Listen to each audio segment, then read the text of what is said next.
তো গাইস দেখছো দাদু পুরো এই বেগুন কদরের পর্দা পুরো ফাঁস করে দিয়েছে। এটা সম্পূর্ণ ফালতু একটা ফ্রড জিনিস ছড়িয়েছে এবং দাদু সেটা প্রমাণ করলো আমার ব্লগের মাধ্যমে। আমরা আমাদের নতুন ডেস্টিনেশনে চলে এসেছি এবং এটা খুব সারপ্রাইজ করা একটা জায়গা, যেটা হচ্ছে আমরা এসেছি একটা হন্টেড প্লেসে। এবং তোমরা বিভিন্ন সময় সানডে সাসপেন্স থেকে শুরু করে অনেক জায়গায় নাম শুনেছো। আমাদের ইন্ডিয়ান ওয়েস্ট বেঙ্গলের মধ্যে একটা সবথেকে হন্টেড প্ল্যাটফর্ম যেটা হচ্ছে বেগুন কদর নাম, এবং এই নামে কিন্তু সার্চ করলে তোমরা প্রচুর এরকম ভুতুড়ে কাণ্ড দেখতে পারবে। তো ফাইনালি আমরা ঘুরতে ঘুরতে চলে এসেছি বেগুন কদরে, এবং এখানটা এসে সিচুয়েশনটা যেটা বুঝলাম যে সবাই তো বলে যে প্রচণ্ড মানে কিছুই নেই, প্রচণ্ড ভয়ের জায়গা। তো গাইজ ফাইনালি আমরা চলে এসেছি এই যে সাইডটাই, যে আমার পিছনটা এবার দেখছো, এইটা হলো বেগুন কদর রেলওয়ে প্ল্যাটফর্ম, যেটা নিয়ে এত গুজব ছড়িয়েছে। বাই দ্য ওয়ে তোমাদের শেয়ার করব এখানটায় কীরকম লোকজন, এবং প্রত্যেকে একটাই কথা বলছে এখানে কোনো রকম হন্টেড না, পুরো সম্পূর্ণ উল্টোপাল্টা ভুলভাল মানে ছড়ানো হয়েছে। তো আমরা সেটাই, সত্যি কথা বলতে কি গাইজ, আমরাও ভেবেছিলাম যে হয়তো ভুতুরে একটা জায়গা, আমরা যাই, আমাদের নতুন একটা অ্যাডভেঞ্চার, নতুন একটা এক্সপিরিয়েন্স হয়ে যাবে। তো সেখানটা দেখলাম সম্পূর্ণ ফ্রড জিনিস ছড়িয়েছে। তো গাইজ দেখছো আমার পিছনে কত লোকজন, এটাই কিন্তু সেই হন্টেড জায়গা বেগুন কদর, এবং এত লোকজন। আমরা একটু কথাবার্তা বললাম, একটু জিজ্ঞাসাবাদ করলাম।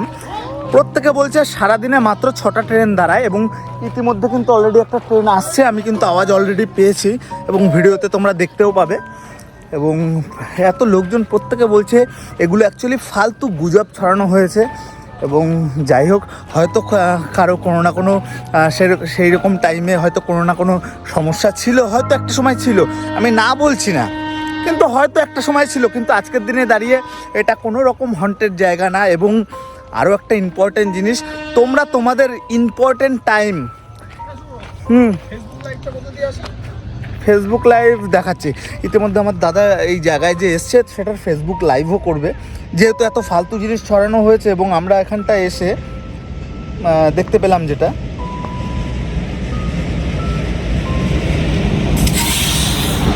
তো আমি চেক করে নিচ্ছি।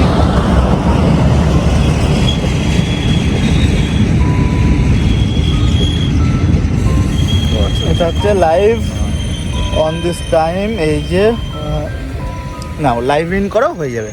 তো গাইস দেখছো কে বলে যে বেগুন কদরে ট্রেন দাঁড়ায় না, ভালো করে দেখছো, এটা হচ্ছে ট্রেন বেগুন কদরে দাঁড়িয়েছে।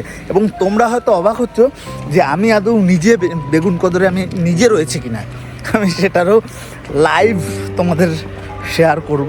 এবং যেটা বলছিলাম, বলতে গিয়ে আটকে গেলাম, তোমরা তোমাদের ইম্পর্ট্যান্ট সময়কে নষ্ট করে কখনো অন্তত এই বেগুন কদর এই হন্টেড প্লেস দেখার জন্য অন্তত এসো না। এগুলো সম্পূর্ণ ফালতু একটা গুজব।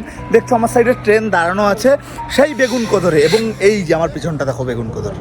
তোমরা হয়তো বুঝতে পারছো না, আমি একটু ব্যাক ক্যামেরা করছি, দেখো গাইস ভালো করে, বেগুন কদর বাংলা, হিন্দি, ইংলিশ সব কিছুতে লেখা আছে, এবং এই যে সাইডে ট্রেন। এবং আজকের থেকেই তোমরা যদি আমার ভিডিওটা নতুন দেখে থাকো, অবশ্যই করে তোমরা নিজেদের ইম্পর্টেন্ট সময় কখনো টাইম ওয়েস্ট করে কখনো এই বেগুন কদরে এসো না। তো যাই হোক, আমরা ঘুরতে বেরিয়েছিলাম, তো আমরা একটা নতুন একটা জায়গায় আসলাম। অ্যাকচুয়ালি আমিও শুনেছিলাম যে ভুতুরে জায়গা, তো যেহেতু এখানটা আসলাম আমাদের সামনেও ব্যাপারটা ক্লিয়ার হয়ে গেল। একটা দাদু এসছে, দাদুর সাথেও কথা বলবো। দাদু এদিকে এসো। বলুন। আমরা এসছি অনেক দূর থেকে, আচ্ছা, আমরা কলকাতা থেকে এসছি। ঠিক আছে।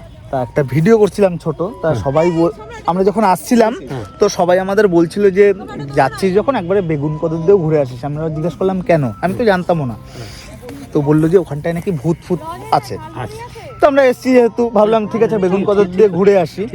তা এইখানটায় এসে সেরকম তো কিছু মনে হলো না, কিন্তু তোমরা যেহেতু বয়োজ্যেষ্ঠ মানুষ, তোমরা বহুদিন ধরে এখানটায় আছো, তোমার কি মনে হয়? ভূত বলে কোনো জিনিস নেই। তাহলে এই যে ফালতু যে ছড়ানো হয়েছে, এটা স্টেশন মাস্টার। তাই স্টেশন মাস্টার ছড়িয়েছে। এর কারণটা যদি একটু বলো আমার দর্শকদের। এর কারণটা হচ্ছে, শুনুন, হ্যাঁ, বাস্তব যেটা জিনিস, ওনার 4টে মেয়ে ছিল, তাই তো? তারপর ফাঁকা মাঠ, হ্যাঁ, এইখানে যে ঘর দেখছেন, হ্যাঁ হ্যাঁ, কোনো ঘরটা ছিল, তখন ঘর ছিল না। কিচ্ছু নেই। আচ্ছা, ওই যে গেট থেকে দুর্গ গেট পর্যন্ত কোনো। আচ্ছা আচ্ছা আচ্ছা, এইখানে যে জায়গাগুলো দেখছেন, হ্যাঁ, এই বাঁধ, হ্যাঁ, ওই গাছগুলা পর্যন্ত, হ্যাঁ, এই জায়গাগুলো তোমার জায়গা। আমার জায়গা। গাইস দেখছো, স্টেশনটা হচ্ছে আমার জায়গা। গাইস দেখছো আমরা এমন একটা দাদু ভাইকে পেয়ে গেছি যার জায়গায় টোটাল এরিয়াটা তার জায়গায়, এবং দাদু বলছে যে স্টেশন মাস্টারের 4 জন মেয়ে ছিল, ইভেন কেউ যাতে এখানটায় না আসে, কেউ যাতে না ডিস্টার্ব করে, যার জন্য স্টেশন মাস্টার এটা ছড়িয়েছে, তাই তো? একদম একদম। আর তোমার এই এত এখন কত বয়স কত হলো? আবার 73 73 বছর। 73 বছরের বয়সেও মোটামুটি এখানটায় কিছু দেখোনি কোনোদিন, তাই তো? তো গাইস দেখছো দাদু পুরো এই বেগুন কদরের পর্দা পুরো ফাঁস করে দিয়েছে। এটা সম্পূর্ণ ফালতু একটা ফ্রড জিনিস ছড়িয়েছে এবং দাদু সেটা প্রমাণ করলো আমার ব্লগের মাধ্যমে। যাই হোক, ঠিক আছে, এরপরে আমরা কোথায় যাই, কিভাবে কি কি করি এবং নতুন কি প্লেস আমরা যাই সেগুলো তোমাদের সাথে শেয়ার করবো, দেখতে থাকো।